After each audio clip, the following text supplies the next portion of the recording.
কোরআনে কারিমে হযরত হুদ আলাইহিস সালামের ঘটনা আল্লাহ রাব্বুল আলামিন এভাবে এনেছেন, তামাম এলাকার মানুষ তার বিরুদ্ধে ক্ষিপ্ত হয়ে গিয়েছে। সমাজের লোক, রাষ্ট্রশক্তি হযরত হুদ আলাইহিস সালামের উপর অত্যাচারের পাহাড় ভেঙে দিয়েছে। হযরত হুদ আলাইহিস সালাম একা মানুষ, সমাজের রাষ্ট্রশক্তির এই দুর্বিসন্ধির ষড়যন্ত্রের চ্যালেঞ্জ তিনি গ্রহণ করলেন। আর তিনি বললেন, তিনি যেটা বললেন আল্লাহ পাক কোরআনে তা কোট করে দিলেন। দুনিয়ার সমস্ত ইসলামী আন্দোলনের কর্মীদের জন্য আল্লাহ পাক কোট করে দিলেন, সমস্ত মুমিনদের জন্য তা উল্লেখ করলেন। হুদ আলাইহিস সালাম তিনি জাতিকে বললেন, ফাকিদুনি জামিআন তুম্মা লা তুনদিরুন। তোমাদের যত ক্ষমতা আছে সমস্ত ক্ষমতা নিয়ে আমার বিরুদ্ধে তোমরা ষড়যন্ত্র করো, আর আমাকে এতটুকু অবকাশ দিও না। আমি সেই আল্লাহ রাব্বুল আলামিনের উপরে ভরসা করেছি, যার কুদরতি হাতের ভিতরে আমার জান, আর গোটা পৃথিবীর সমস্ত প্রাণীর জান যার কুদরতি হাতের মধ্যে। যার হাতের ভিতরে গোটা পৃথিবীর সমস্ত জান, সে আল্লাহর উপরে ভরসা করেছি, যা খুশি তোমরা আমার বিরুদ্ধে করতে পারো। সুবহানাল্লাহ। এটার নাম হলো ঈমান, এটার নাম সবর, এটার নাম ধৈর্য। এই ধৈর্য আসে ঈমানে কামেল হলে পরে এবং আল্লাহর উপরে পরিপূর্ণ বিশ্বাস হলে পরে। যদি কারো দিনের মধ্যে কথা বিশ্বাস থাকে যে আমার জন্য আল্লাহর পক্ষ থেকে যদি কোনো বুলেট নির্ধারণ করা থাকে, গোটা বিশ্ব যদি আমাকে পাহারা লাগায়, ওই বুলেট থেকে আমাকে বাঁচাইতে পারবে না। আর আমার জন্য যদি একটা বুলেট আল্লাহ কর্তৃক নির্ধারিত থাকে, তাহলে গোটা পৃথিবীর মানুষ চেষ্টা করেও সেই বুলেট থেকে আমাকে রক্ষা করতে পারবে না। হযরত আইয়ুব আলাইহিস সালামের সবরের ঘটনা কোরআনে কারীম তুলে ধরেছে। হযরত আইয়ুব 18টি বছর পর্যন্ত রোগের মধ্যে পড়ে আছেন। এত অসুখ করেছে, এত রোগ, শরীর পচে গিয়েছে, গায়ে পোকা ধরেছে, দুর্গন্ধ হয়ে গিয়েছে, বিবিরা চলে গিয়েছে, ছেলে মেয়ে পাড়ার লোকেরা দূর দূর করে তাড়িয়ে দিয়েছে। এবার জঙ্গলের ভিতরে গিয়ে আশ্রয় নিয়েছেন। এমন অবস্থা হয়েছে, শরীর পচে পচে জিহ্বায় যখন পোকা ধরা শুরু করে দিল, হযরত আইয়ুব আলাইহিস সালাম তখন আল্লাহ রাব্বুল আলামিনের দরবারে এই প্রথমবারের মতো তিনি বললেন, রব্বুল আলামিন, হায় আল্লাহ তাআলা, সমস্ত শরীর জড়জড়া হয়ে গিয়েছে, গায়ে পোকা ধরেছে, আমি কোনো কথা বলি নাই, আমি খামোশ থেকে জিকির আজগার করতেছিলাম। আয় আল্লাহ, এখন দেখি আমার জিহ্বায় পোকা ধরেছে, পোকা ধরা শুরু হয়েছে। আমার জিহ্বাটায় পোকা তুমি দয়া করে দিও না, কারণ আমার জিহ্বায় যদি পোকা হয়ে যায় তাহলে তোমার মতো আল্লাহর জিকির আমি কি দিয়া করব? আমার জিহ্বাটা তুমি দয়া করে ভালো রাখো। কোরআনে কারীম বলছি, ওয়া আইয়ুবা ইয নাদা রাব্বাহু আন্নী মাসসানিয়াদ দুররু ওয়া আনতা আরহামুর রাহিমিন। স্মরণ করো সেই সময়ের কথা যখন আইয়ুব তার রবকে ডেকে বলেছিল, আমি অসুস্থ আর তুমি তো রহমান রহিম, দয়াময়। ভাষাটা দেখেন কি সুন্দর। এর থেকে কি আল্লাহর আর কিছু বলা লাগে? আল্লাহ পাকের কাছে তিনি বলতেছেন, আল্লাহ আমি তো অসুস্থ, আমি তো অসুখ করেছে আমার, আর তুমি তো দয়াময় রহমান রহিম। এক অন্ধ, ঈদের দিন কত অন্ধই তো আসে খয়রাত করার জন্য, ভিক্ষা করার জন্য, চতুর্দিকে ভিক্ষা করতেছে অন্ধরা। এক অন্ধ ঈদের গেটের কাছে দাঁড়ায়া বলতেছে, ভাইরা আজ হচ্ছে ঈদের দিন আর আমি কিছু দেখতে পাচ্ছি না। এ বেশি পয়সা পাইল, মানুষের দিন তার প্রতি আকৃষ্ট হয়ে গেছে। আরে কি কথা, আজ ঈদের দিন, সকলে আনন্দ করছে আর আমি কিছুই দেখতে পাচ্ছি না। সে কিন্তু কিছু চায় নাই। ভাষার ভিতরে, কথা বলার ভিতরে এ ধরনের টেকনিক আছে। হযরত আইয়ুব আলাইহিস সালাম বললেন না যে আল্লাহ আমারে মাফ করে দাও, কষ্টের মধ্যে আছি। তিনি শুধু বলেছেন, রব্বুল আলামিন আমি অসুস্থ হয়ে পড়েছি, আমার অসুখ করেছে, আর তোমার নাম রহমান রহিম। এতটুকু কথা বলেছেন। আল্লাহ রাব্বুল আলামিনের দরজায়, তার দরবারে আইয়ুব আলাইহিস সালামের ডাক চলে গেছে। যায় নাই? কোন অসুবিধা আছে নাকি? কোন অসুবিধা নাই। পানির তলা দিয়া যদি কেউ ডাক দেয়, পাহাড়ের ভিতরে বসে যদি কেউ ডাক দেয়, আল্লাহ রাব্বুল আলামিন তা শুনতে পান। ইউনূস আলাইহিস সালাম মাছের পেটে বসে চিৎকার মেরেছিলেন, লা ইলাহা ইল্লা আনতা সুবহানাকা ইন্নী কুনতু মিনাজ জালিমিন। যিনি বলছিলেন, আয় আল্লাহ তাআলা, আমি তোমার প্রশংসা করছি, তুমি ছাড়া উপাস্য নাই, মাবুদ নাই। আমি তোমার পবিত্রতা ঘোষণা করছি, আমি তো জালিমদের অন্তর্ভুক্ত হয়ে গেছি। বাস এতটুকুন কথাই বলেছেন। আল্লাহ পাক বলছেন, ইউনূসের ডাক তো কেউ শোনে নাই, পানির মধ্যে কেউ শোনে নাই, জমিনের কেউ শোনে নাই, মহাশূন্যের কেউ শোনে নাই, কিন্তু মাছের পেটের ভেতরে থেকে, গভীর অতল দরিয়ার তলদেশ থেকে মাছের পেটের ভিতরে বসে আমার ইউনূস যে ডাক দিল, ওই ডাক আমি আরশের মালিক আমি শুনতে পেয়েছি, আর সঙ্গে সঙ্গে জবাব দিয়েছি। ফাস্তাজাবনা লাহু ওয়া নাজ্জাইনাহু মিনাল গাম্মি ওয়া কাযালিকা নুজিল মুমিনিন। ডাকের সাড়া দিলাম, বিপদ দিয়া বাঁচায় দিলাম। শুধু ইউনূসের না, আল্লাহ পাক এ জায়গায় আবার ওয়াদা করলেন, দুনিয়ার যত মুমিন বান্দা আছে তারা যদি কখনো বিপদে পড়ে যায় আর আমারে যদি ডাকে, আমি এইরকম করে বিপদ থেকে বাঁচায়া দেব। আইয়ুব আলাইহিস সালাম যখন আল্লাহ রাব্বুল আলামিনের কাছে ফরিয়াদ করলেন, আল্লাহ পাক তখন বলছেন, কোরআনে কারীম বলছে, ফাস্তাজাবনা লাহু فكشفنا ما به من ضر وآتيناه أهله ومثلهم معهم رحمة من عندنا وذكرى للعابدين। আমি আইয়ুবের দোয়া কবুল করে নিলাম, শুধু তার পরিবার বর্গই দিলাম না, বরং আরো কিছু নিয়ামত আমি তাকে দান করে দিলাম।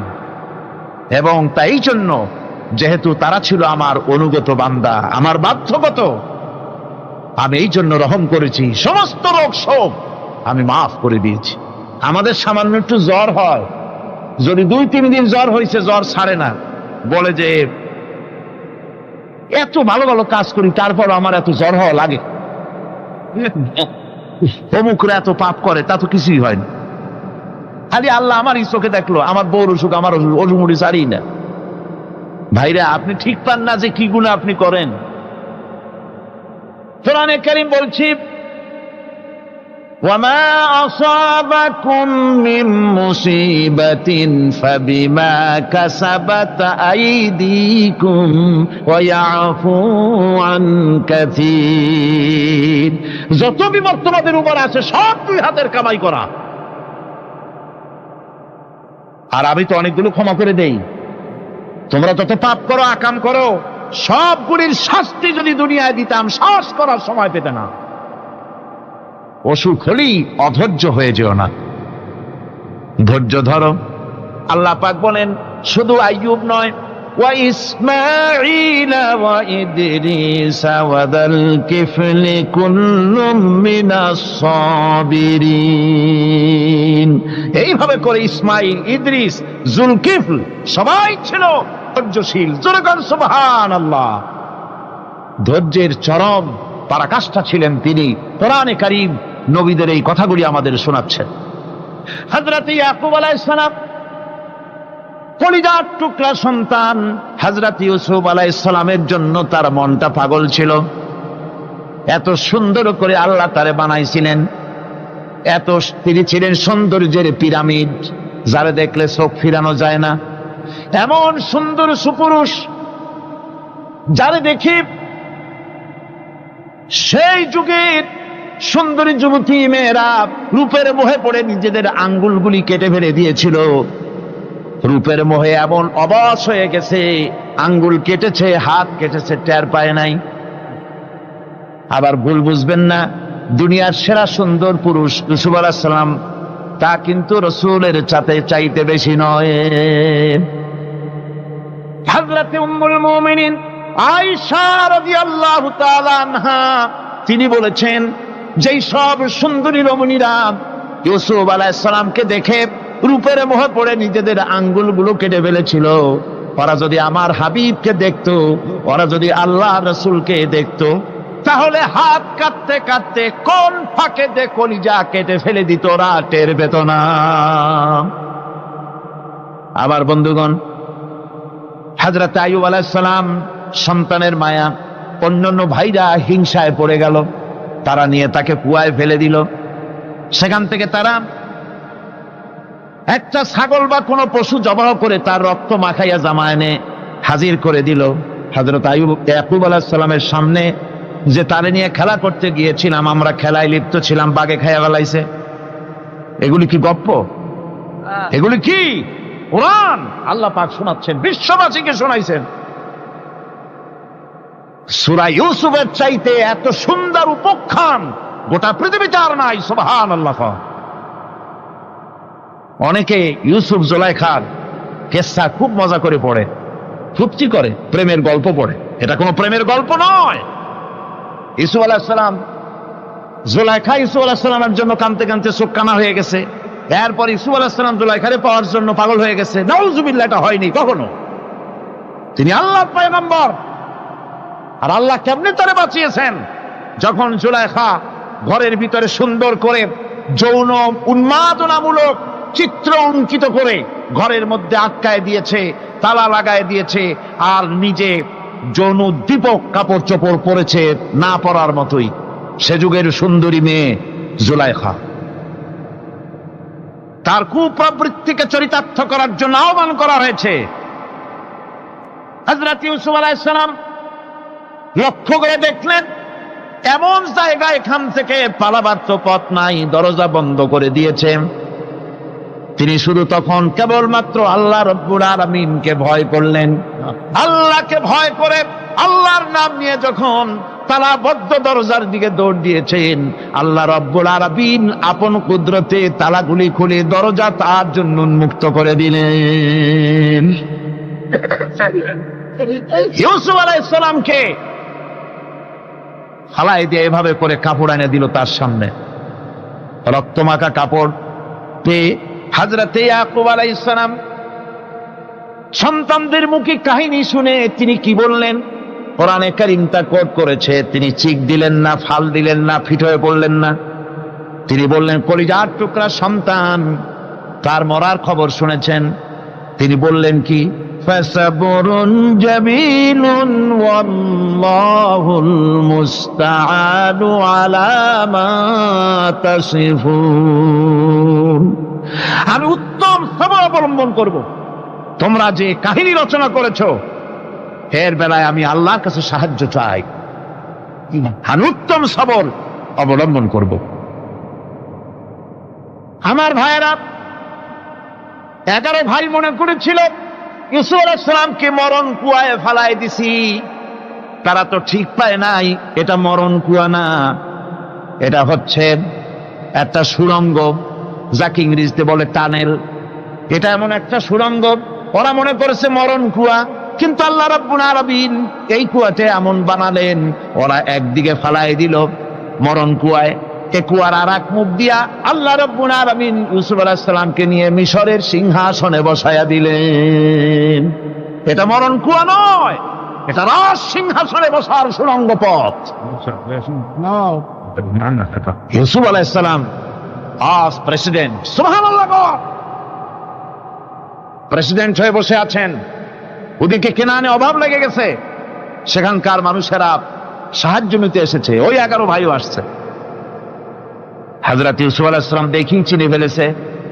ওরা কিন্তু তখনও ঠিক পায় নাই। হযরত ইউসুফ আলাইহিস সালাম চিনে ফেলেছেন। এখন কি করা উচিত? সবগুলাকে ঠ্যাং উপরের দিকে উঠাইয়া তারপরে সমানে ধোলাই দেওয়াইতেও স্বাভাবিক ছিল, আমাদের মতো মানুষ হইলে, ঠিক কিনা? ঠিক তো বলবেনি, অভ্যাস তো এটাই। হযরত ইউসুফ আলাইহিস সালাম তাদের সামনে পরিচয় দিলেন। তারা যখন বুঝতে পারলো, লজ্জায় তাদের মাথা হেট হয়ে গেল। হযরত তারা এক তো লজ্জা, আর 2 নম্বরের ভয়, জান নিয়া কেনানে কেউ ফিরে যাইতে পারবো না। এখন অবস্থা হয়েছে যে জীবনই যায় নাকি এখানে। হযরত ইউসুফ আলাইহিস সালাম ভাইদের এই করুণ দুরবস্থা বুঝতে পারলেন। বুঝে চরম ধৈর্য ধরে তিনি কি বললেন? তিনি বললেন, লা তাসরিবা আলাইকুমুল ইয়াউম। ও ভাইরা, তোমাদের বিরুদ্ধে আমার কোনো ক্ষোভ নাই, দুঃখ নাই, বিদ্বেষ নাই, হিংসা নাই, আল্লাহর রাস্তে মাফ করে দিলাম। আল্লাহু আকবার, সুবহানাল্লাহ। এর নাম পয়গম্বর। এর নাম কি? পয়গম্বর। কিসের লেনিন, কিসের মার্কস? জওয়ানেরা, ভুল পথে মানুষ চলেছিল, আলহামদুলিল্লাহ আল্লাহ এগুলোরে ডাস্টবিনে ফালাই দিছে। কারণ আলহামদুলিল্লাহ, আলহামদুলিল্লাহ। পয়গম্বর কারে বলে? কারে বলে পয়গম্বর? কি চরিত্র! রাসূল করিম সাল্লাল্লাহু আলাইহি ওয়াসাল্লাম তাকে একজন সাহাবী বলছিলেন, হুজুর বলছেন এই কামটা করলা না কেন? সাহাবী বললেন, হুজুর আপনি যদি চোখের ইশারায় বলতেন মুখ দিয়ে না কইয়া, তাও তো আমি কামটা করে ফেলতাম, আমি তো বুঝি নাই। হুজুর বললেন, চোখের ঠারে ঠারে কাজ করা নবুয়তের শান নয়। আল ওয়াদুহু ওয়াস সারাহা, নবীরা যা করেন তা ডাইরেক্ট, কোনো বক্রতা নাই, স্পষ্ট কথা। আমার ভাইরা, হযরত ইউসুফ আলাইহিস সালাম বিনিয়ামিনকে কাছে নিয়ে পরিচয় দিলেন তার ভাইদের সামনে। কোরআনে কারীম বলছে, ক্বালা আনা ইউসুফ ওয়া হাদা আখি قد من الله علينا إنه من يتقي ويصبر فإن الله لا يضيع أجر المحسنين। আমি ইউসুফ, আর এই হচ্ছে আমার ভাই। আল্লাহ আমাদের উপর ইহসান করেছেন। প্রকৃতপক্ষে যারা আল্লাহকে ভয় করে এবং সবর এখতিয়ার করে, আল্লাহ এভাবে তাদেরকে, তাদের আমলকে নিষ্ফল হতে দেন না। আমার এই জামাটা নিয়ে যাও। হযরত ইয়াকুব আলাইহিস সালাম, কলিজার টুকরা সন্তান ইউসুফ আলাইহিস সালামের বিরহ যন্ত্রণায় ছেলেকে কতদিন দেখে না, কাঁদতে কাঁদতে চোখ দুটো অন্ধ হয়ে গেছে। মিশর থেকে কেনানের দিকে জামা রওনা হয়েছে। কোথায় মিশর, কোথায় কেনান? জামা যখন রওনা হয়ে গেছে, হযরত ইয়াকুব বলতেছেন, আমি যেন আমার ইউসুফের গন্ধ নাকে পেতেছি।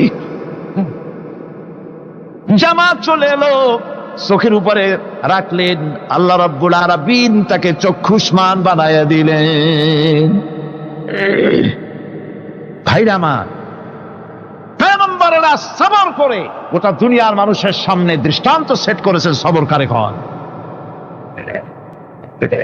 আমার ভাইরা, হযরত ইব্রাহিম আলাইহিস সালামের কথা আল্লাহ পাক কোরআনে কারিমে বলছেন সবরকারী কয়, দেখো শেখো সবরকারী কয়। আল্লাহ পাক বললেন, ইব্রাহিম তোমার বিবি আর তোমার নবজাতক এই সন্তানকে রেখে আসো মক্কা নগরীতে। তিনি চলে গেলেন, সেখানে ঘর নাই, বাড়ি নাই, কিচ্ছু নাই, চতুর্দিকে ধুধু বালু আর মরুভূমি। হযরতে হাজরা বলছেন, ইব্রাহিম সামান্য পানি আর খাবার দিয়া আমার সন্তান শুদ্ধ এখানে রেখে যেতেছো, আমি কি অপরাধ করেছি? কোনো জবাব নাই। 2 বার 3 বার বলার পরে হাজরা বলছেন, ইব্রাহিম গো, তবে কি আমার আল্লাহর হুকুম মতো আমারে রেখে যাচ্ছ নাকি? হযরত ইব্রাহিম আকাশের দিকে আঙ্গুল উঁচু করলেন। কথা বলবেন, বাক শক্তি বেরোচ্ছে না। 80 বছর বয়সের সময় একটা বাচ্চা আল্লাহ তারে দিছেন। আর এমন বাচ্চা, পয়গম্বরের ছেলে, কি সুন্দর চেহারা, মরুভূমির উপরে ফালাই দিয়ে রওনা হয়ে যাচ্ছেন। মুখ দিয়া কথা সরছে না, আকাশের দিকে দেখালেন। হযরত হাজরা বুঝতে পারলেন। হযরত হাজরা বলেন, ইব্রাহিম কোনো চিন্তা নাই, নিশ্চিন্ত মনে বাড়ি ফিরে যাও। আমি আমার আল্লাহর উপরে এতটা ভরসা করে আল্লাহর হুকুমে যদি আমার এখানে রেখে যেয়ে থাকো, ওই আল্লাহ পাক আমাকে আর আমার কলিজার টুকরা ইসমাইলকে পানিতে আর খাবারে মারবেন না, অবশ্যই তিনি ব্যবস্থা করবেন। ব্যবস্থা হয়ে গেল, হযরত ইসমাইল বড় হয়ে গেলেন। আল্লাহ পাক অর্ডার করলেন, জবাহ করো ছেলেকে। হযরত ইব্রাহিম আলাইহিস সালাম যখন জবাহের প্রস্তাব করলেন, হযরত ইসমাইল তা আপত্তি করতেন, বাবাজি আমার মায়ের আর আমাকে বাচ্চা অবস্থায় ফেলে গেলেন, খাবার দেন নাই, পরার দেন নাই, বছরের পর বছর আমাদের এখানে কাটলো, দেখতেও আসেন নাই, আজ আসছেন জবাহ দিতে, এটা কেমন কথা, কি ধরনের বাপ আপনি? এরকম বলছে নাকি? এরকম বলছে। হযরত ইব্রাহিম আলাইহিস সালাম প্রস্তাবটা কিভাবে পারলেন? আল্লাহ পাক কোরআনে কারিমের দৃষ্টান্ত রেখে দিয়েছেন। আল্লাহ পাক বলছেন, হযরত ইব্রাহিম ছেলেকে বললেন, ইয়া বুনাইয়া, ইয়া বুনাইয়া, হে আমার কলিজার টুকরা লাডলা, হে আমার কলিজার টুকরা সন্তান, ইন্নী আরা ফিল মানাম আন্নী আযবাহুক, আমি স্বপ্নে দেখছি আমি যেন তোমাকে জবাহ করতেছি, ফানজুর মাযা তারা, তোমার রায় কি বলো? আমি তো স্বপ্নে দেখছি যে আমি তোমার জবাহ করতেছি, এখন তোমার রায় কি, তোমার মত কি? হযরত ইসমাঈল আলাইহিস সালাম শুনিয়া দিলেন দৌড়, নাকি না? হযরত ইসমাঈল আলাইহিস সালাম ধৈর্যের প্রতীক, তিনি কি কথা বললেন, তার মুখের কথা কোরআন শরীফে আল্লাহ পাক উঠায় দিলেন। হযরত ইসমাঈল বললেন, ইয়া আবাতি ফাআল মা তু'মারু সাতাজিদুনি ইনশাআল্লাহু মিনাস সাবিরিন, হে আমার পিতা, আপনি যে ব্যাপারে আদিষ্ট হয়েছেন আপনি তা পালন করুন, অবশ্যই আমাকে ধৈর্যধারীদের মধ্যে পাওয়া যাবেন। সুবহানাল্লাহ। এক বর্ণনা এসেছে, হযরত ইসমাঈল বললেন, আব্বাজান আমি ধৈর্যধারীদের ভিতরে আমারে পাবেন, তবে জবাহ করার আগে আমার হাত পাটা একটু বেঁধে নেন, কারণ জবাহের যন্ত্রণায় আপনার গায়ে যদি আমার হাত পা লেগে যায় তো বেয়াদবি হয়ে যেতে পারে। আর আমি মরে আমার জবাহ হয়ে যাওয়ার পর আমার রক্ত মাখা জামাটা নিয়া আমার মা হাজেরারে দিবেন, কারণ তাকে মা বলবার মতো আর তো কেউ নাই। হযরত ইব্রাহিম তাকে বাঁধবার জন্য প্রস্তুতি নিলেন। হযরত ইসমাঈল বলছেন, আব্বাজান বাঁধবেন না, বাঁধার প্রয়োজন নাই। বলে কেন? একবার বাঁধতে বললে আবার তুমি নিষেধ করছো কেন? ছেলে বলছেন, আব্বাজান বাঁধবো না এই জন্যে, হয়তো কিয়ামতেই প্রশ্ন উঠতে পারে যে আল্লাহর হুকুমে রাজি ছিল না বলে হাত পা বাঁধা জবাহ করছে, আমি এই সুযোগ দিব না, আপনি জবাহ করেন, আমি এতটুকু নড়াচড়া করব না। ধৈর্যের চরম প্রতীক হযরতে ইসমাঈল আলাইহিস সালাম দেখাই দিয়েছেন ধৈর্য কারে কয়। আমার বন্ধুগণ, এই পৃথিবীর সবচাইতে ধৈর্যের বড় প্রতীক হতেছেন ইমামুল মুরসালিন, আশরাফুল আম্বিয়া, সাইয়্যিদুল মুরসালিন, জনাবে মুহাম্মাদুর রাসূলুল্লাহ সাল্লাল্লাহু আলাইহি ওয়াসাল্লাম। আমার বন্ধুগণ, সবচাইতে বড় ধৈর্যের প্রতীক তিনি। কাউকে একটা গালি দেন নাই জীবনে, কাউকে ঠাট্টা করেন নাই, কাউকে মারেন নাই, কারো মনে দুঃখ দেন নাই। তিনি দুঃখ পেয়েছেন, তিনি কাউকে দুঃখ দেন নাই। তিনি কষ্ট পেয়েছেন, কাউকে কষ্ট দেন নাই। আমার ভাইয়েরা, তায়েফের ময়দান, আমার নিজের চোখে তায়েফে যেদিন আমি তায়েফ দেখলাম, আমি তায়েফে ঢুকেছি, জীবনে কোনোদিন যাই নাই। রমজান মোবারকে আমি সেখানে গেলাম, আমাকে বসার জন্য তারা নিয়ে যাবে, আমি বললাম আগে বসবো না, আমারে আগে নিয়ে যাও, আমার নবীকে কোন জায়গায় ওরা মেরেছিল সে জায়গাটা দেখাও। তায়েফের সেই গলিতে যখন আমি গিয়েছি, দুই দিকে পাহাড় দাঁড়ানো, তায়েফের লোক আমার সাথে ছিল, তারা বলল এই জায়গাটা প্রথম যেখানে চতুর্দিক থেকে নবীজিকে পাথর মারছিল আর আল্লাহর নবী বেহুশ হয়ে পড়ে গিয়েছিলেন। 3টা দিন না খাওয়া, হযরতে খাদিজা নাই, আবু তালিব নাই, মক্কায় জায়গা নাই পা রাখার। নবীজি 3টা দিন ঘুরলেন, নেতারা বলল, তুমি যদি নবী হবে তো এতিম হলে কেন? আল্লাহ নবী বানাবার জন্য কি একটা ধনী মানুষ পায় নাই? তোমার মতো এতিম আর গরিবের নবী বানাইলো কেন? আল্লাহ নবী 3 দিন পর যখন দেখলেন কেউ দাওয়াত শোনে না, কেউ মানে না, কেউ গ্রহণ করে না, তখন তিনি নেতাদের অনুরোধ করলেন, ঠিক আছে দাওয়াত তো কবুল করলে না, তবে একটা কাজ করো, অন্তত আমি যে তায়েফে আসছিলাম এই খবরটা মক্কায় দিও না, ওরা আরো অত্যাচার বাড়ায় দেবে।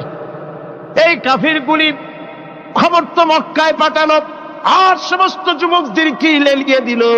যুবকেরা চতুর্দিকে দাঁড়াইছে, রাসূলকে পাথর মারা শুরু করে দিল। আমি যখন রেল লাইনের থেকে হাঁটি, যখন রেল লাইন কোনো সময় দেখি, রেলের পাথরগুলি, রেল লাইনের পাথরগুলি দেখলেই আমার মাথায় যেন কেন তাইফের কথা বলে এসে যায়। আরে মানুষের গায়ে পাথর মারলে কি অবস্থার সৃষ্টি হয়? পাথর নূরের শরীর, রহমতের শরীর, কিটি কিটি রক্ত ঝরছে। নবীজিকে জোর করে উঠাইয়া জবরদস্তি করে হাঁটার জন্য তারা ধাক্কা মারতেছে। আবার কিছুদিন গিয়ে নবীজি আবার বেহুশ হয়ে পড়েছেন, এইখান থেকে আবার উঠাইছে, আবার ধাক্কা মারতেছে। 3 নম্বরের আর একটা জায়গা আছে যেখানে ভাঙ্গা একটা মসজিদ। তাইফের লোকেরা আমাকে বলল, এই জায়গাটা হলো শেষ জায়গা যেখানে রাসূলে কারীম 3য়-বারের মতো বেহুশ হয়েছিলেন, এখানেই হুজুরের রক্ত ঝরেছে বেশি। 2 রাকাত নামাজ পড়লাম, সিজদায় পড়ে এমন কান্না কাঁদলাম আল্লাহর কাছে।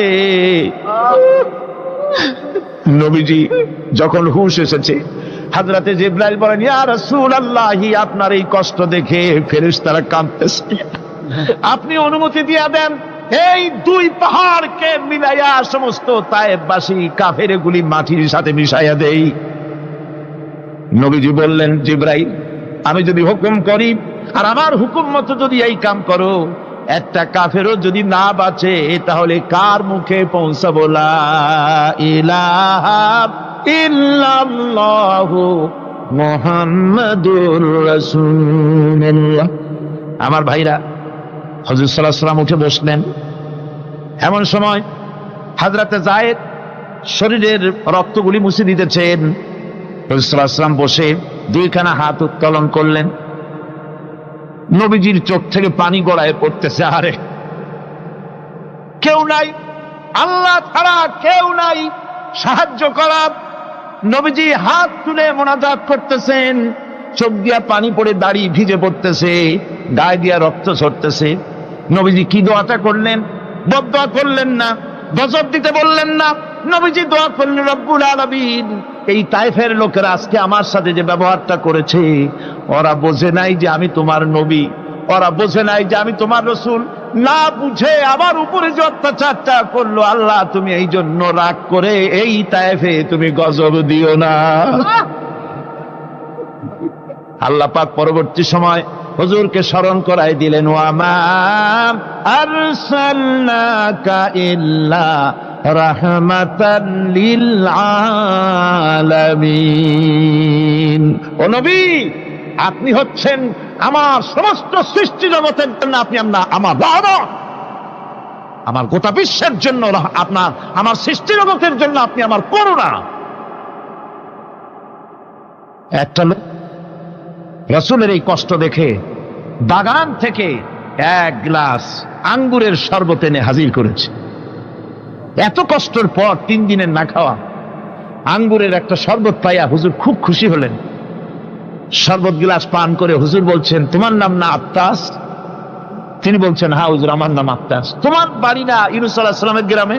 বলে, হ্যাঁ আমার বাড়ি সেই গ্রামে। তা আপনি কি করে জানলেন আমার নাম আত্তাস আর আমার বাড়ি ইউনূস আলাইহিস সালামের গ্রামে? আপনি জানলেন কি করে? হুজুর বললেন, আমি নবী, হযরত ইউনূস নবী, একজন নবীর খবর আর একজন নবীর কাছে থাকে।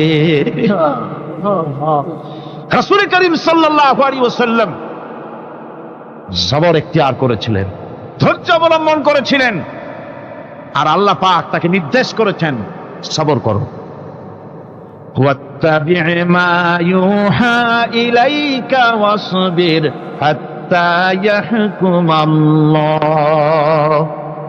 তুমি কেবল সেই জিনিসের অনুসরণ করো যা আমি তোমার প্রতি অবতীর্ণ করেছি, আমি আপনার উপরে যেটা অবতীর্ণ করেছি ওটা অনুসরণ করুন আর সবর ইখতিয়ার করুন, যতক্ষণ না আল্লাহর পক্ষ থেকে চূড়ান্ত ফয়সালা না আসে। ধৈর্য ধরুন, ধৈর্য ধরুন। আমার ভাইরা, কাফেরদের নির্যাতনের মোকাবেলায় আল্লাহ পাক তার হাবিবকে সান্ত্বনা দিয়েছেন। যখন কাফেররা নির্যাতন করতেছে, হারে হযরতে বেলাল নির্যাতিত, হযরতে সুমাইয়া নির্যাতিতা, হযরতে খাব্বাব, হযরতে হুবায়ব, হযরতে আম্মার রিদওয়ানুল্লাহ তাআলা আলাইহিম আজমাইন, এত মার হতেছে। হযরতে ওমর হযরতে খাব্বাব রাদিয়াল্লাহু তাআলা আনহুকে খোলা গায়ে দেখে বলছিলেন, খাব্বাব রে, তোমার পিঠে এত গর্ত কেন? এত গর্তওয়ালা পিঠ তো আমি মানুষের দেখি নাই, এত চিকুন কোমরওয়ালা মানুষও তো দেখি নাই। তিনি বলেছেন, ওমর তুমি কি ভুলে গেছো? ইসলাম কবুল করার অপরাধী কাফির বেঈমানেরা আগুন জ্বালায়া আংটা আগুনের উপরে আমাকে চিৎ করে শোয়াছে। আমি যেন নড়াচড়া করতে না পারি সেজন্য আমার বুকের উপরে পাথর চাপা দিয়ে রেখেছিল। গায়ের চর্বি আর রক্ত গলে গলে পড়ে আগুন নিবেছে, আর আগুন গোশত পুড়ে যে পিঠের মধ্যে প্রবেশ করেছিল আজও পর্যন্ত পিঠের সেই গর্ত সেরে যায় নাই। এভাবে অত্যাচার হচ্ছিল সাহাবীদের উপর। আল্লাহ রাব্বুল আলামিন তার হাবিবকে সান্ত্বনা দিলেন, ওয়াসবির ওয়ামা সাবরুকা ইল্লা বিল্লাহি ওয়ালা তাহজান আলাইহিম ওয়ালা তাকু ফি যায়কিম মিম্মা ইয়ামকুরুন। হে রাসূল, সবরের সাথে কাজ করতে থাকুন। আপনার এই সবরের তৌফিক তো আল্লাহই দিয়েছেন, আর ওদের সমস্ত ষড়যন্ত্র, ওদের অপকৌশলে আপনি দুঃখিত হবেন না, চিন্তা করবেন না, ভারাক্রান্ত হবেন না। আপনি নিশ্চিত থাকুন। ওয়াসবির লিহুকমি রাব্বিকা ফাইন্নাকা বিআয়ুনিনা। হে নবী, আপনার রবের চূড়ান্ত ফয়সালা আসা পর্যন্ত ধৈর্য ধারণ করুন। আপনি তো আমার চোখের সামনে। সুবহানাল্লাহ, সুবহানাল্লাহ। আপনি আমার চোখের সামনে। কে আপনাকে কি করবে আমি দেখবো না? সুবহানাল্লাহ। মন্ত্রী যদি, এই সলিমুদ্দিন মার্কা মন্ত্রী যত আছে, এই মন্ত্রীরা যদি ব্যথাতে ভয় কিসে? আমি তোকে দেখছি না? সাহসটা কেমন বাড়ে, কেমন বাড়ে সাহস। আর এ কোনো মন্ত্রী ছাতা মাতা না, কোন প্রেসিডেন্ট রাজা বাদশা না, আকাশ আর জমিনের মালিক আমার আল্লাহ রাব্বুল আলামিন বলছেন, হাবিব কোনো চিন্তা নাই, আপনি আমার চোখের সামনে। ওরা চায় আপনাকে দুনিয়া থেকে মিটাই দিতে, আর আমি চাই ওয়ারাফানা লাকা যিকরাক, আপনার প্রশংসা তো হবে গোটা বিশ্ব জুড়ে, সর্বত্র ছড়িয়ে যাবে আপনার নাম। সুবহানাল্লাহি বিহামদিহি। আল্লাহ পাক অন্যত্র বলেছেন, ওয়ালাকাদ কুযযিবাত রুসুলুম মিন ক্বাবলিকা ফাসাবারু আলা মা কুযযিবু ওয়া উযু হাত্তা আতাহুম নাসরুনা। হে মুহাম্মদ সাল্লাল্লাহু আলাইহি ওয়াসাল্লাম, আপনার পূর্বে অসংখ্য নবী রাসূল এই পৃথিবীতে আসছে এবং জুলুম আর নির্যাতনের শিকার তারা হয়েছেন। অবশেষে তাদের প্রতি আল্লাহর সাহায্য এসেছে। সুতরাং আপনাকেও ধৈর্য ধারণ করতে হবে। ধৈর্য ছাড়া কোনো পথ নাই। ধৈর্য আপনাকে ধারণ করতেই হবে। আর এই ধৈর্য ধারণ করলে পরে আল্লাহর চূড়ান্ত ফয়সালা আসবে, তখন আল্লাহ পাক মেহেরবানি করবেন। আমার ভাইরা, এই ধৈর্য পৃথিবীর সমস্ত পয়গম্বররা ধৈর্য অবলম্বন করেছেন, কখনো অধৈর্য হন নাই। দিন কায়েমের সংগ্রামে নবী রাসূলগণ দারুণ ভাবে সবর ইখতিয়ার করেছেন। বৃদ্ধবাদীদের সকল রকমের নির্যাতন, অপকৌশল, ষড়যন্ত্র, এই সব কিছু মোকাবেলা করেছেন ধৈর্যের নীতি অবলম্বন করি। কখনো ধৈর্যচ্যুতি তাদের মধ্যে ঘটেনি, বরং আল্লাহ রাব্বুল আলামিন তাদের প্রতি সন্তুষ্ট হয়েছেন। যারা এই ধৈর্য ধরেছে তাদের উপরে সন্তুষ্ট হয়ে আল্লাহ রাব্বুল আলামিন বলেছেন, ওয়া কাআইয়্যিম মিন নাবিয়্যিন কাতালা মাআহু রিব্বিয়ুন কাসীর। এর আগে অনেক নবী এসেছিলেন যাদের সাথে বহু আল্লাহওয়ালা লোক লড়াই করেছেন, فما وهنوا لما أصابهم في سبيل الله وما ضعفوا وما استكانوا আল্লাহর পথে তাদের উপর যত বিপদ এসেছিল তারা হতাশ হয়ে পড়েন নাই, দুর্বলতা দেখাননি, বাতিলের সামনে মাথাও নত করেন। ওয়াল্লাহু ইউহিব্বুস সাবিরিন, আর আল্লাহ পাক ধৈর্যশীল যারা তাদেরকে আল্লাহ পাক ভালোবাসেন। আমার ভাইরা, ধৈর্যের পরিচয় রাসূল করিম সাল্লাল্লাহু আলাইহি ওয়াসাল্লাম উহুদের ময়দানে যখন আক্রান্ত হয়ে গেলেন, চতুর্দিকে কাফেররা ঘিরে ধরেছে, বাঁচার কোনো পথ নাই। সাহাবায়ে কেরাম রাসূলকে পাহারা দিলেন। যারা রাসূলকে পাহারা দিতে দাঁড়াইছেন, জীবন দিয়া পাহারা দিতে দাঁড়ায় গেছে, রাসূলের দিকে মুখ দিয়া, পিঠটা বাইরের দিকে দিয়ে রাসূলকে পাহারা দেওয়া শুরু করেছেন। হুজুরকে পাহারা দিতে যারা দাঁড়িয়েছিলেন, কাফের কর্তৃক নিক্ষিপ্ত কি তীরগুলি এসে যখন বিঁধতেছিল, শুধু একজন সাহাবী হযরত তালহার পিঠের ভিতরে রাসূলকে হেফাজতের জন্য 80টা তীর একজনের পিঠের মধ্যে দিয়ে ঢুকেছে। এক অসতর্ক মুহূর্তে নবীজির দান্দান মোবারক শহীদ হয়ে গেল, শিরস্থান ভেঙে গেল, লোহার কড়া প্রবিষ্ট হয়ে গেল কপালের ভিতরে। হুজুর মাথা ঘুরে পড়ে গেলেন। হযরত আবু উবাইদা রাদিয়াল্লাহু তাআলা আনহু হুজুরের মস্তক মোবারককে কোলে করে নিয়ে তারপরে বহু কষ্ট করে মাথা থেকে লোহার কড়া বের করলেন। এবার ওই কড়ার ছিদ্র দিয়ে রক্ত আসতেছে, মুখ দিয়ে রক্ত পড়তেছে, দাড়ি ভিজে যাচ্ছে। বুখারী শরীফে এসেছে, আল্লাহর নবী দুইখানা হাত নিজের চেহারার উপরে মলে আনে টাটকা রক্ত চোখের সামনে দেখে বলছেন, আহারে, এই কওমের ফালাত কি করে হবে, এই কওমের মুক্তি কি করে হবে, এই কওমের নাজাত কি করে হবে, যে কওম তার নবীর চেহারা রক্ত দিয়ে লাল বানাইয়া দিল।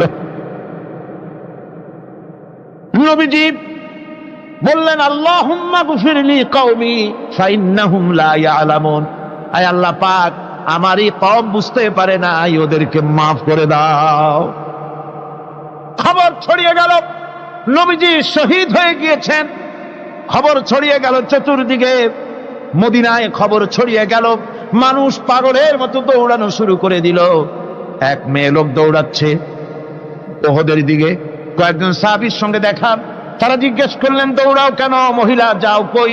কয়, উহুদের দিকে যেতেছি। কয়, যায় তো কোনো লাভ নাই, যেহেতু তোমার যে স্বামী এসেছিলেন জিহাদের ময়দানে, তিনি তো শহীদ হয়ে গেছেন।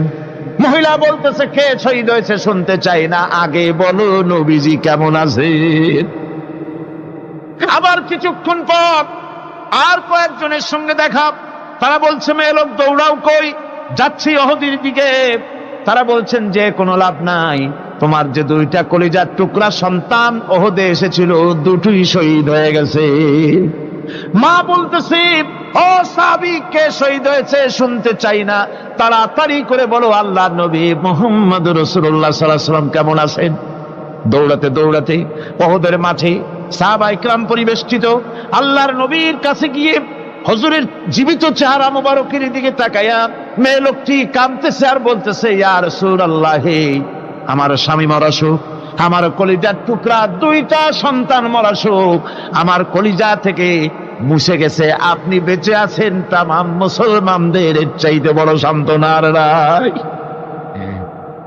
ভাইরা আমার, রাসূল করিম সাল্লাল্লাহু আলাইহি ওয়াসাল্লাম এভাবে করে ধৈর্যের পরিচয় দিয়েছেন।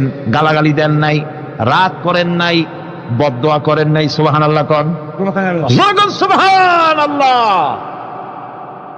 ভাইরা আমার, এই সবর এমন মহান বৈশিষ্ট্য এর মধ্যে রয়েছে। জিহাদের ময়দানে যদি লোক কম হয় আর যদি তাদের মধ্যে সবর থাকে, বেশি সংখ্যক লোকের উপরে আল্লাহ পাক সবরকারীদেরকে বিজয়ী করে দিবেন। কোরআনে কারীমে রব্বুল আলামিন বলেন, কাম মিন ফিয়াতিন কালিলাতিন গালাবাত ফিআতান কাসীরাতাম বিইذনিল্লাহ ওয়াল্লাহু মা'আস সাবিরিন। এমন ঘটনার বহু নজির আছে যে কম সংখ্যক লোকেদের উপরে আল্লাহ পাক বেশি সংখ্যক লোকেদের উপর আল্লাহ পাক কম সংখ্যক লোকদেরকে জয়ী করে দিয়েছেন। আল্লাহু মা'আস সাবিরিন, আর আল্লাহ আছে ধৈর্যশালীদের সাথে। আল্লাহ আছে কাদের সাথে? দেখেন না বদরের কামটা, বদরের ময়দান, 313 জন মুসলমান, অস্ত্রপাতি নাই, সামান্য সামান্য অস্ত্র, আর কাফেরেরা এসছে হাজারেরও বেশি। আমার বন্ধুগণ, ধৈর্যে কত বড় কাম দিল! ধৈর্য ধারণ করেছেন তারা, আল্লাহর উপরে ভরসা করেছেন। আল্লাহ রাব্বুল আলামিন অস্ত্রের কাজ কি দিয়া করায় দিলেন। একজন সাহাবী এসে বলছেন, হুজুর, জিহাদের ময়দান, ইসলামের প্রথম জিহাদ, আমার কাছে তো অস্ত্র নাই, মেহেরবানি করে একটা অস্ত্র আমারে দেন, আমি লাফায় পড়ি জিহাদের মধ্যে। হুজুর বলেন, অস্ত্র তো আমার কাছে নাই, দিবটা কি? সাহাবী বলছেন, হুজুর, অস্ত্র না থাকে যা পারেন তাই দেন, আপনার হাত দিয়ে যা দিবেন আমি দাঁড়ায় থাকতে পারবো না, জিহাদে আমাকে শরীক হতেই হবে। নবীজি কাছে পেলেন একখানা শুকনা খেজুরের ডালখানা তুলে সাহাবীর হাতে তুলে দিলেন। সাহাবী বলেন, রাসূলের হাতের দেওয়া শুকনা খেজুরের ডালটা নিয়ে আমি যখন কাফেরদের ভিড়ের মধ্যে ঝাঁপায় পড়ে যখন শুকনা খেজুরের ডাল দিয়ে আঘাত দিলাম, তখন ধারালো তরবারে দিয়ে আঘাত করলে যে কাম হয়, শুকনা খেজুরের ডালের আঘাতে কাফের দ্বিখণ্ডিত হয়ে জমিনে পড়ে গেল। ভাইরা আমার, আল্লাহ রাব্বুল আলামিন সবর যারা করে, সংখ্যায় যদি কম হয়, আল্লাহ পাক তাদেরকে বিজয়ী করে দেবেন, এই ওয়াদা আল্লাহ রাব্বুল আলামিন করেছেন। এই সবরের গুণ ছাড়া জান্নাতেও প্রবেশ করা যাবে না। সবর যদি না থাকে বেহেশতে যাওয়া যাবে না। ভালো করে মনে রাখেন, আল্লাহ পাক বলছেন, আম্মা হাসিবতুম আন তাদখুলুল জান্নাতা ওয়া লাম্মা ইয়া'লামিল্লাহুল্লাযীনা জাহাদু মিনকুম ওয়া ইয়া'লামাস সাবিরিন। তোমরা কি মনে করেছো এমনি বেহেশতে চলে যাবা? এটা কি মামু বাড়ির আবদার নাকি? এমনি বেহেশতে চলে যাবা? অথচ আল্লাহ রাব্বুল আলামিন এখনো দেখেন নেননি যে তোমাদের মধ্যে কারা জিহাদ করতে প্রস্তুত, কারা তোমাদের মধ্যে জিহাদ করে জান দেওয়ার জন্য প্রস্তুত, আর কারা ধৈর্যধারী, এটা তো আল্লাহ এখনো দেখে নেন নাই। সুতরাং হক এবং বাতিলের সংগ্রামে লিপ্ত হতে হবে। আল্লাহ দেখতে চান কারা জীবন দিতে চায়। সুতরাং ইসলামী আন্দোলনে যারা শরীক হবে, তাদের বিপদ এবং মুসিবত দিয়ে আল্লাহ রাব্বুল আলামিন তাদের সাহসিকতা এবং ধৈর্যের পরীক্ষা নিবেন। কোরআনে কারীম বলছেন, وَلَنَبْلُوَنَّكُمْ حَتَّى نَعْلَمَ الْمُجَاهِدِينَ مِنكُمْ وَالصَّابِرِينَ وَنَبْلُوَ أَخْبَارَكُمْ। অবশ্যই আমি তোমাদেরকে পরীক্ষার সম্মুখীন করব, আর তোমাদের মধ্যে সত্যিকার মুজাহিদ, দৃঢ়তা অবলম্বনকারী কারা, আমি তা দেখব। এটা যেন আমি দেখে নিতে পারি, সেই জন্য আমি বিপদ এবং মুসিবতের মধ্যে তোমাদের ফেলবো। ধৈর্যধারীদের উপরে আমার রহমত অবশ্যই থাকবে। খবর এমন এক সম্পদ যা ধারণ করলে পরে আল্লাহ রাব্বুল আলামিন রাষ্ট্রীয় ক্ষমতা দান করে দেন। কোন সুবহানাল্লাহ, জোরে কোন সুবহানাল্লাহ। ধৈর্য ধারণ করলে আল্লাহ রাষ্ট্রের মতো বিরাট নিয়ামত আল্লাহ হাতে তুলে দিবেন। তার প্রমাণ কোরআন শরীফ আল্লাহ বলছেন, বনি ইসরাইলরা মিশর থেকে যখন বহিষ্কার হয়ে গেল, তাদের যখন পা রাখার কোনো জায়গা থাকলো না, বনি ইসরাইলরা মিশর থেকে যখন বহিষ্কার হয়ে গেল, এরপরে আল্লাহ পাক তারা যখন ধৈর্য অবলম্বন করলো, আল্লাহ পাক তাদের ব্যাপারে বলছেন, ওয়া আওরাসনাল কওমাল্লাযীনা কানু ইউসতাদআফুনা মাশারিকাল আরদি ওয়া মাগারিবা আল্লাতী বারাকনা ফিহা। আর তাদের স্থলে আমি নির্যাতিত লোকদেরকে প্রতিষ্ঠিত করলাম।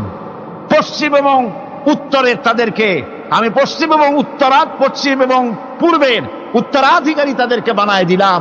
বিরাট এলাকা তাদের হাতে আমি তুলে দিলাম।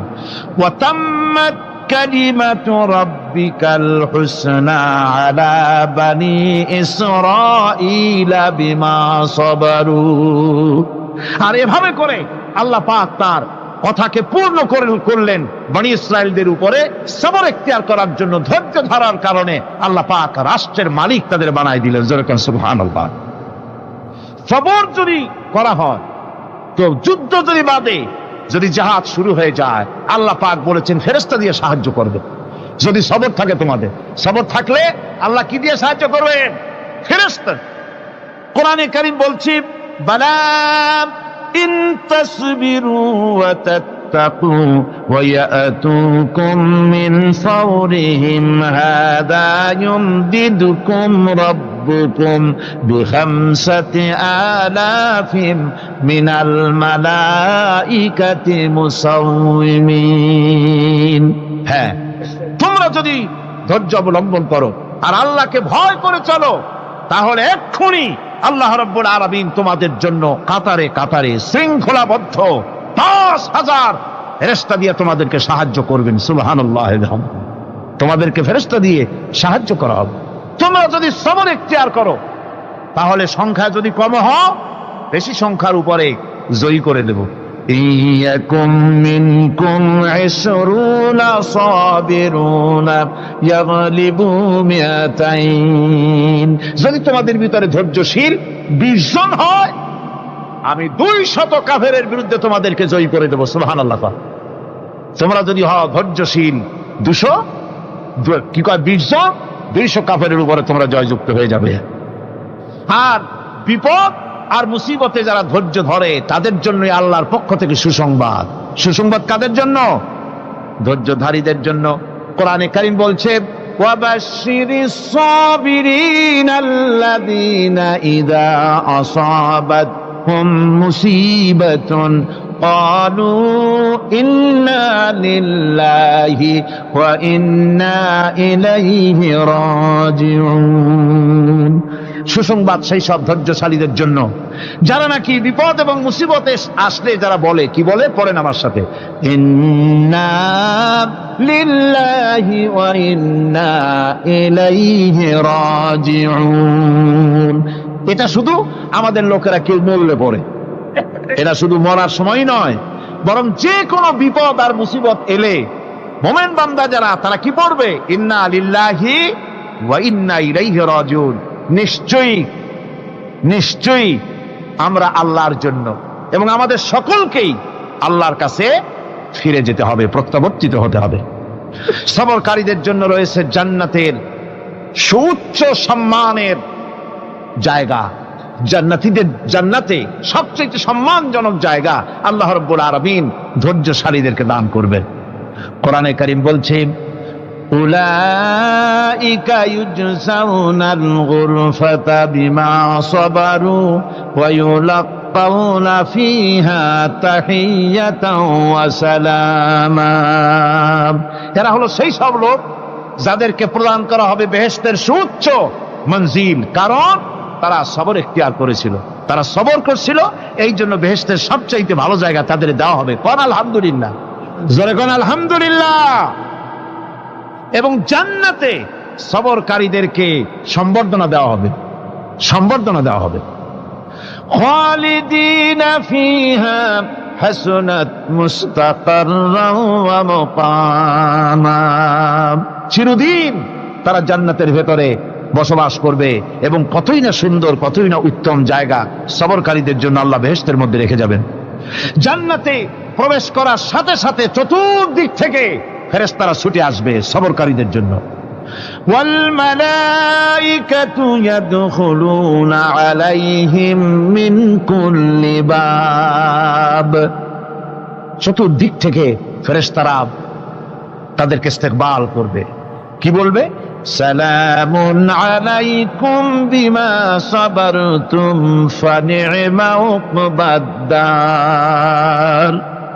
তোমাদের প্রতি শান্তি বর্ষিত হোক, কারণ তোমরা পৃথিবীতে সবর অবলম্বন করেছিল।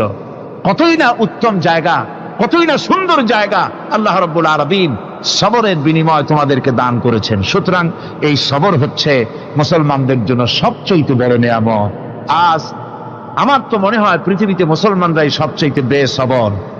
ট্রেনে যাবে, বসা নিয়ে বেসবর, টিকিট নিয়ে বেসবর, বাসের মধ্যে বেসবর, বাজারে যাবে বেসবর, স্কুলে যাবে বেসবর, যেখানে যান সব জায়গায় আমরা বেশি অধৈর্য, ঠিক কিনা কর? সামান্য সামান্য জিনিস নিয়ে ঝগড়া করা, মারামারি করা, এই হচ্ছে আমাদের ট্র্যাডিশন। ধৈর্য অবলম্বন করতে হবে জীবনের সকল ক্ষেত্রে। এই ধৈর্য আমাদেরকে রক্ষা করতে হবে। এই ধরনের ধৈর্য যদি আমরা অবলম্বন করতে পারি, তাহলে আল্লাহ পাক বলছেন উলাইকাল্লাযীনা সাদাকু ওয়া উলাইকা হুমুল মুত্তাকুন, এরাই হলো ঈমানের দাবিতে সত্যবাদী। কোন আলহামদুলিল্লাহ। কারা কারা?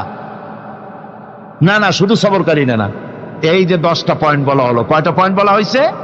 10টি পয়েন্ট। সেই 10টি পয়েন্ট যারা পালন করবে এরা হলো ঈমানের দাবিতে সত্যবাদী, আর এরাই হচ্ছে প্রকৃতপক্ষের মুত্তাকি। আমরা মুত্তাকি বুঝি দাঁতে ছাতা, দাড়ি টাড়ি আশ্রয় না, জাব্বা জুব্বা গায়ে দিয়ে কোনো জায়গায় পড়ে থাকে, হ্যাঁ এটা বড় মুত্তাকি, খুব পরহেজগার। সালার চট্টর যদি পড়ে তাহলে তো আরো বড় পরহেজগার। জি, আর যদি কাপড় চোপড় মোটেও না থাকে তাহলে তো খাজা বাবা হয়ে গেল। জি, নাউযুবিল্লাহি মিন যালিক। আর আল্লাহ বলছে মুত্তাকি কারে কয় শোনো, এরে কয় মুত্তাকি যাদের মধ্যে এই 10টা গুণ আছে। এই 10টি সত্য যদি সম্পাদন করতে পারি, যদি আমল করতে পারি, জীবন ধন্য হয়ে যাবে। সেই 10টি কথা আমি আবার আপনাদের স্মরণ পটে তুলে দিতে চাই, প্যাকেট করে পকেটে উঠাই দিতে চাই, যেন বাড়ি নিয়ে যেতে পারেন। 1 নম্বর হচ্ছে 10টি পয়েন্টের 1 নম্বর আল্লাহর প্রতি ঈমান। 1 নম্বরে আল্লাহর প্রতি ঈমান, 2 নম্বরে পরকালের প্রতি ঈমান, 3 নম্বরে ফেরেশতাদের উপর ঈমান, 4র্থ নম্বরে কিতাবের প্রতি ঈমান, 5ম নম্বরে নবীদের প্রতি ঈমান, 6ষ্ঠ নম্বরে সহায় সম্বলহীন নিকটবর্তী আত্মীয়, ইয়েতিম, মিসকিন, প্রবাসী, মুসাফির, সাহায্য প্রার্থী, এদেরকে মুক্ত করার জন্য এদেরকে সাহায্য প্রদান করা, 7 নম্বরে নামাজ প্রতিষ্ঠা করা, 8 নম্বরে যাকাত আদায় করা, 9 নম্বরে ওয়াদা পালন করা, 10 নম্বরে সবর এখতিয়ার করা। কয়টা হলো? এই 10টি কাজ যদি আমরা পালন করতে পারি, বিপদে মুসিবতে ধৈর্য ধারণ করতে পারি, যত মুসিবত আসুক, আসলে এগুলি কিছু না। মুসিবত আল্লাহ টেস্ট করবেন, মুসিবত দিয়া আল্লাহ টেস্ট করেন।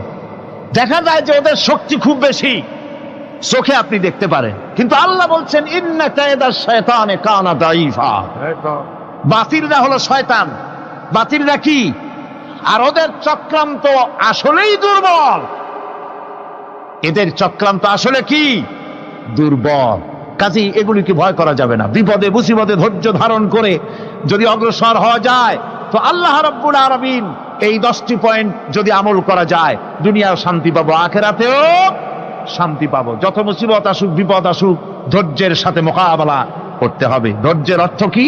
আমি আগেই বলেছি, ধৈর্যের অর্থ হচ্ছে অবিচলতা, দৃঢ়তা, বরদাস্ত করা, সহিষ্ণুতা, ধীরতা, স্থিরতা। ধৈর্যের অর্থ এটা নয় একজন একটা থাপ্পড় মারলো আর আপনি বলবেন যে বাবা ব্যথা পাইছে নাকি, তাহলে আরো একখান থাপ্পড় দিয়া দাঁত আমার সবগুলো ভালায় না।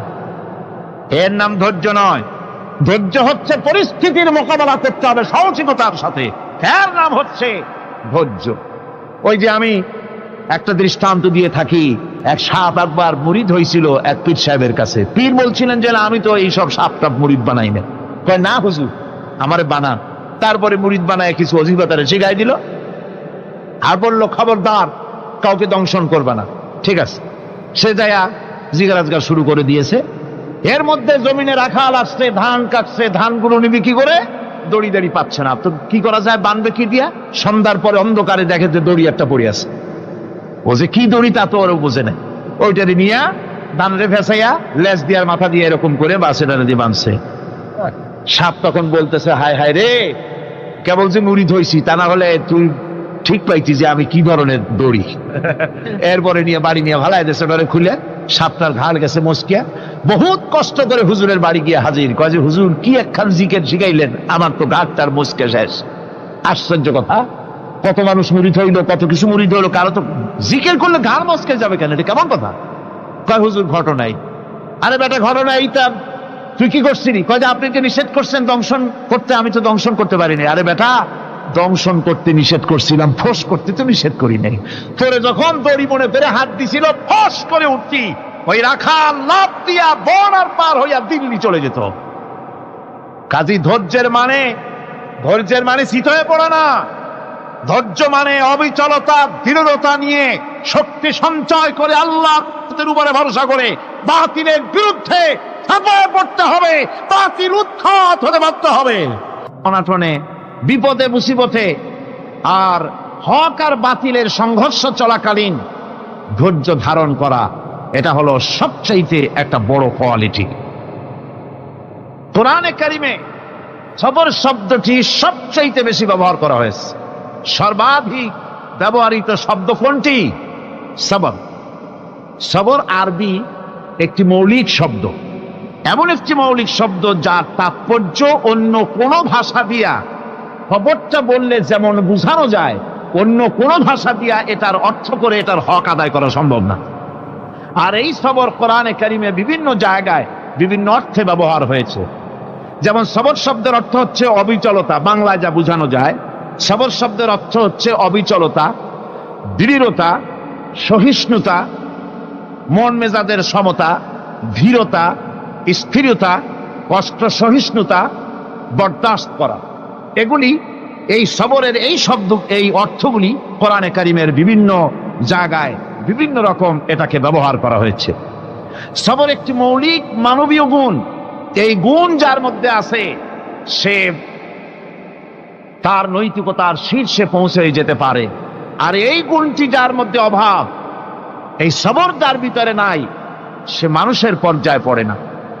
যত অসুবিধা, যত কষ্ট, যত রকমের বিপদ মুসিবত, যত রকমের অসুবিধার সৃষ্টি হয়, তার মূলীভূত কারণ হচ্ছে ধৈর্যের অভাব, সবরের অভাব। দুনিয়ার সমস্ত নবী রাসূলগণ সবর অবলম্বন করেছেন। তারা ছিলেন সবরের মূর্ত প্রতীক। সবর কাকে বলে দুনিয়াবাসীকে তারা তা দেখিয়ে দিয়েছেন। নিজ নিজ কওমের কাছ থেকে যখন কওমের কাছে নবীরা দাওয়াত দিয়েছেন, ইসলামের দ্বীনের দাওয়াত দিয়েছেন, তখনই সমাজপতিরা, রাষ্ট্রশক্তি তাদের উপরে, নবীদের উপরে ভেঙে পড়েছে, অত্যাচার করেছে। আল্লাহর পয়গম্বরেরা এই সমস্ত অত্যাচারের মোকাবেলায় চরম ধৈর্যের পরিচয় দিয়েছেন। কোরআনে কারিমে উল্লেখ করা হয়েছে অত্যাচারের মোকাবেলায় আম্বিয়ায়ে কেরাম যা বলেছেন সেটা হলো এই: ওয়ামা লানা আল্লা নাতাওয়াক্কালা আলাল্লাহি ওয়া ক্বাদ হাদানা সুবুলানা। আল্লাহ পাক বলেন, পয়গম্বরেরা বলেছেন আমরা আল্লাহর উপরে ভরসা করব না, তো কার উপরে ভরসা করব? তিনি তো আমাদেরকে সঠিক পথ দেখিয়েছেন, সঠিক রাস্তা আমাদের দেখিয়েছেন, সুতরাং তার উপরেই তো আমরা ভরসা করব। ওয়ালানাসবিরান্না আলা মা আদাইতুমুনা ওয়া আলাল্লাহি ফালিয়াতাওয়াক্কালিল মুতাওয়াক্কিলুন। তোমরা আমাদের যে সব কষ্ট দাও, পীড়ন দাও, সেজন্য আমরা ধৈর্য অবলম্বন করব। তোমরা আমাদেরকে কষ্ট দিচ্ছ, আমরা ধৈর্য অবলম্বন করব আর ভরসা করব কেবলমাত্র তার উপরে যে আল্লাহ রাব্বুল আলামিন আমাদেরকে নবী করে পাঠিয়েছেন। সেই ভরসা করতে হলে সেই আল্লাহর উপরেই তো ভরসা করা উচিত। আমরা সেই আল্লাহর উপরে ভরসা করে আছি। তোমাদের যত খুশি আমাদের বিরুদ্ধে ষড়যন্ত্র করো, আমাদেরকে অত্যাচার করো। কোরআনে কারিমে হযরত হুদ আলাইহিস সালামের ঘটনা আল্লাহ রাব্বুল আলামিন এভাবে এনেছেন। তামাম এলাকার মানুষ তার বিরুদ্ধে ক্ষিপ্ত হয়ে গিয়েছে। সমাজের লোক, রাষ্ট্রশক্তি হযরত হুদ আলাইহিস সালামের উপর অত্যাচারের পাহাড় ভেঙে দিয়েছে। হযরত হুদ আলাইহিস সালাম একা মানুষ, সমাজের রাষ্ট্রশক্তির এই দুর্বিসন্ধির ষড়যন্ত্রের চ্যালেঞ্জ তিনি গ্রহণ করলেন। আর তিনি বললেন, তিনি যেটা বললেন আল্লাহ পাক কোরআনে তা কোট করে দিলেন। দুনিয়ার সমস্ত ইসলামী আন্দোলনের কর্মীদের জন্য আল্লাহ পাক কোট করে দিলেন, সমস্ত মুমিনদের জন্য তা উল্লেখ করলেন। হুদ আলাইহিস সালাম তিনি জাতিকে বললেন, ফাকিদুনি জামিআন তুম্মা লা তুনদিরুন। তোমাদের যত ক্ষমতা আছে সমস্ত ক্ষমতা নিয়ে আমার বিরুদ্ধে তোমরা ষড়যন্ত্র করো, আর আমাকে এতটুকু অবকাশ দিও না। আমি সেই আল্লাহ রাব্বুল আলামিনের উপরে ভরসা করেছি, যার কুদরতি হাতের ভিতরে আমার জান, আর গোটা পৃথিবীর সমস্ত প্রাণীর জান যার কুদরতি হাতের মধ্যে, যার হাতের ভিতরে গোটা পৃথিবীর সমস্ত জান সে আল্লাহর উপরে ভরসা করেছি, যা খুশি তোমরা আমার বিরুদ্ধে করতে পারো। সুবহানাল্লাহ। এটার নাম হলো ঈমান, এটার নাম সবর, এটার নাম ধৈর্য। এই ধৈর্য আসে ঈমানে কামেল হলে পরে এবং আল্লাহর উপরে পরিপূর্ণ বিশ্বাস হলে পরে। যদি কারো দিনের মধ্যে কথা বিশ্বাস থাকে যে আমার জন্য আল্লাহর পক্ষ থেকে যদি কোনো বুলেট নির্ধারণ করা থাকে, গোটা বিশ্ব যদি আমাকে পাহারা লাগায়, ওই বুলেট থেকে আমাকে বাঁচাইতে পারবে না। আর আমার জন্য যদি একটা বুলেট আল্লাহ কর্তৃক নির্ধারিত থাকে, তাহলে গোটা পৃথিবীর মানুষ চেষ্টা করেও সেই বুলেট থেকে আমাকে রক্ষা করতে পারবে না। এটার নাম হচ্ছে ঈমান। এই ঈমান যখন মানুষের মধ্যে সৃষ্টি হয়ে যায়, তখন সে বিপ্লবী শক্তিতে পরিণত হয়ে যায়।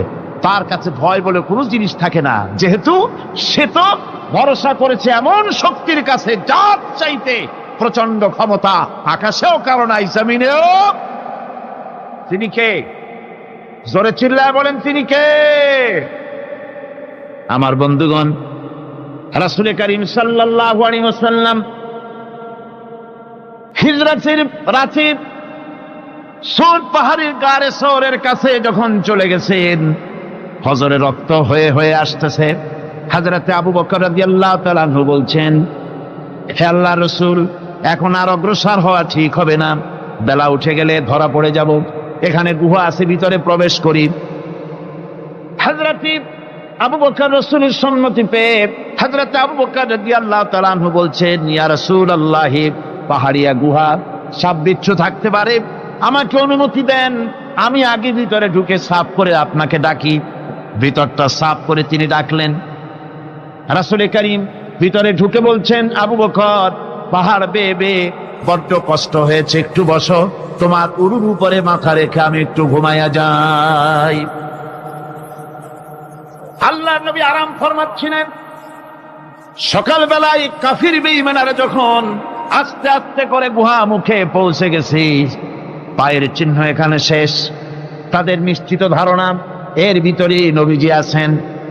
বলছে, বেরিয়ে আসো। একজন বলে নাই, আর একজন বলে আছে। এভাবে তাদের মধ্যে দ্বিমত হয়ে গেল। হযরত আবু বকর বলছেন, ইয়া রাসূলুল্লাহ, আমরা তো ধরা পড়ে গেছি, আমাদের তো আর উপায় নাই। এই গুহাটা এতই অগভীর, শুয়ে যদি হাঁটু উঁচু করা যায় উপর থেকে দেখা যায়, বসলে পরে মাথা দেখা যায়, ধরা তো পড়ে গেছি, উপায় নাই। আল্লাহর নবী তখন তার হাবিব, তার বন্ধুকে কি বললেন? বিশ্ববাসীর জন্য আল্লাহ পাক কোরআনে তা উঠায় দিলেন। নবীজি তার বন্ধুকে ডেকে বললেন, লা তাহজান ইন্নাল্লাহা মা'ানা। ও আমার সাথী, কোনো চিন্তা করো না, ভয় পেও না, শঙ্কিত হয়েও না। আমরা মাইনরিটি নই, আমরাই মেজরিটি, কারণ আল্লাহ রাব্বুল আলামিন আমাদের সাথে আছেন। সুবহানাল্লাহ। এই চিন্তা, এই ধারণা যদি মানুষের মনের মধ্যে থাকে, তাহলে কখনোই তার মন দুর্বল হবে না, ঈমান দুর্বল হবে না। রব্বানা যালামনা আনফুসানা ওয়া ইন লাম তাগফির লানা ওয়া তারহামনা লানাকুনান্না মিনাল খাসিরিন। রব্বানা লা তুযিগ কুলুবানা বা'দা ইয হাদাইতানা ওয়া হাব লানা মিন লাদুনকা রাহমাতান ইন্নাকা আনতাল ওয়াহ্হাব। আয় আল্লাহ তাআলা, এই বিশাল জনসমুদ্র নিয়ে তোমার দরবারে হাত তুলেছি পবিত্র মেরাজের রজনীতে। আয় আল্লাহ, তুমি দয়া করে মেহেরবানি করে আমাদের আলোচনা, দুরুদ সালামের সওয়াব আমাদের বিশ্ব নবী, তোমার প্রিয় হাবিব জনাবে মুহাম্মদ রাসূলুল্লাহ সাল্লাল্লাহু আলাইহি ওয়াসাল্লামের রূহ মুবারকে পৌঁছায়া দাও।